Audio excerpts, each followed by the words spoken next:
Bienvenue à notre premier carnet de lecture. Ici, je vais te raconter un petit peu en français à propos des lectures que je suis en train de faire ou que j'ai faites récemment.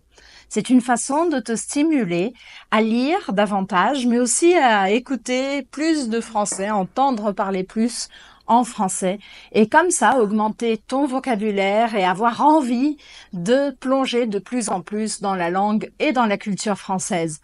Alors, prends ton thé, ton café, ton chocolat chaud ou ton verre d'eau et c'est parti, on va parler de lecture. Aujourd'hui, je vais te raconter ce livre que je viens de terminer. Alors, c'est une histoire un peu drôle, pas du tout drôle l'histoire du livre, mais l'histoire de ma lecture.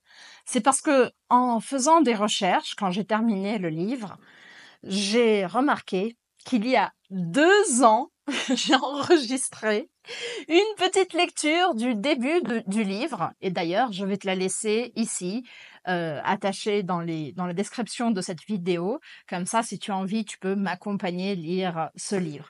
Et oui, j'ai mis 2 ans à terminer ce livre. Alors, j'ai une première question à te poser. Est-ce que toi, quand tu as du mal à entrer dans une lecture, est-ce que tu abandonnes complètement ou est-ce que tu insistes? Parce que là, vraiment, pour ce livre, j'ai insisté. Et pourquoi est-ce que j'ai insisté? Pourquoi j'ai décidé de lire ce livre? Alors, je vais te raconter un petit peu. Donc, le livre s'appelle Histoire d'une vie. Histoire d'une vie. Et l'auteur, c'est Aaron Appelfeld. Je pense que c'est comme ça qu'on prononce. Appelfeld. Et c'est un auteur. Alors, pour raconter qui est l'auteur, je vais lire un petit peu parce que c'est une histoire assez compliquée. Aaron Appelfeld, né Erwin Appelfeld, le 16 février 1932 à Jadova, près de, alors je ne vais pas savoir dire ce nom, Xenorwitz, est mort le 4 janvier 2018 à Petah Tikva en Israël, est un romancier et poète israélien.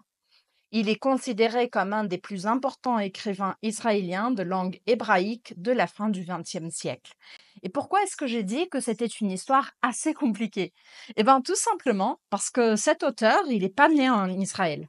Et vous avez vu qu'il est né avant la Seconde Guerre mondiale. Et justement, ce bouquin, c'est un mot pour dire livre.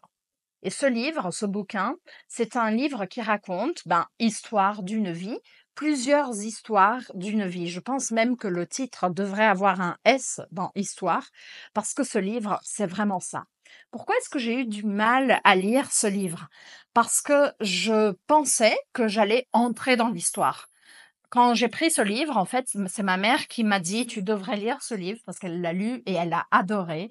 Et en fait, quand j'ai décidé de le lire, ça faisait très longtemps que je lisais pas de littérature et j'avais envie d'entrer dans une histoire, d'être plongée dans une histoire comme la littérature nous fait vivre cette expérience.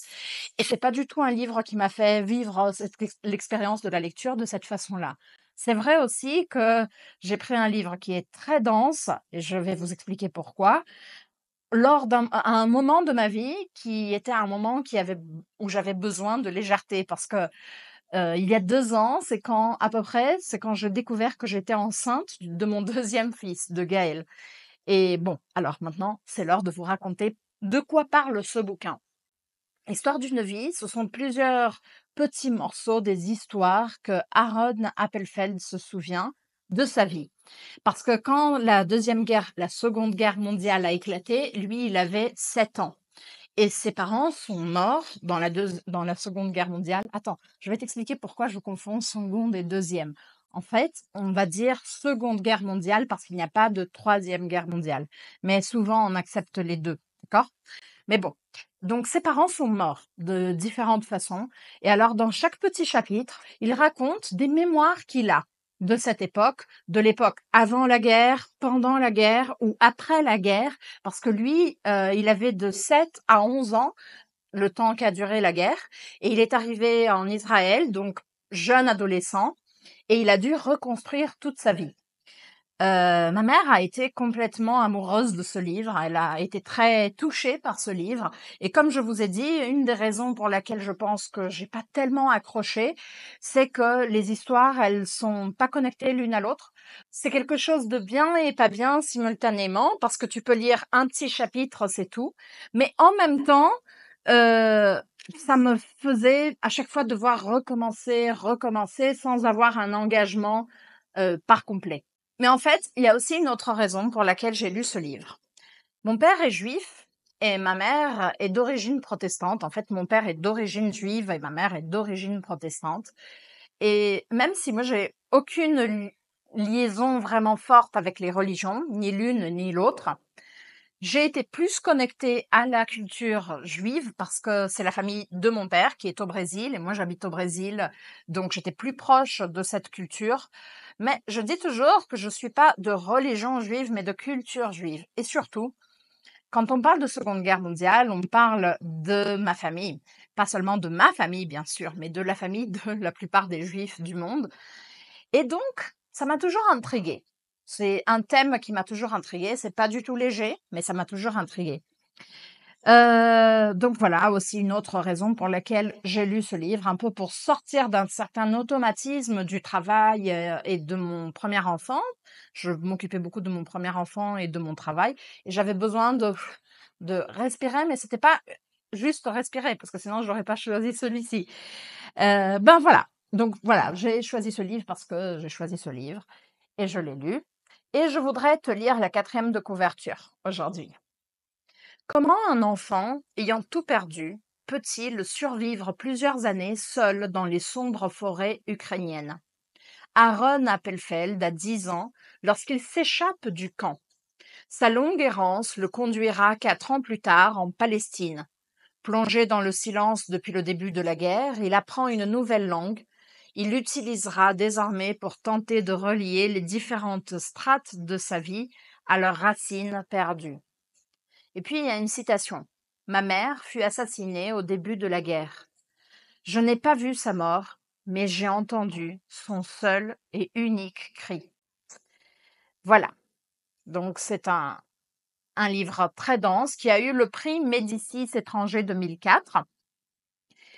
Et si tu as envie de comprendre un peu mieux les questions des guerres, comment survivre à une guerre, par exemple ici, c'est très fou, non? Parce que c'est un enfant qui s'est échappé d'un camp. Moi, je savais même pas que les gens pouvaient échapper des camps. Et puis, il a survécu tout seul dans les forêts. C'est tellement fou. Mais voilà, une des raisons aussi pour laquelle j'ai pas tellement accroché, parce que j'attendais toujours de comprendre.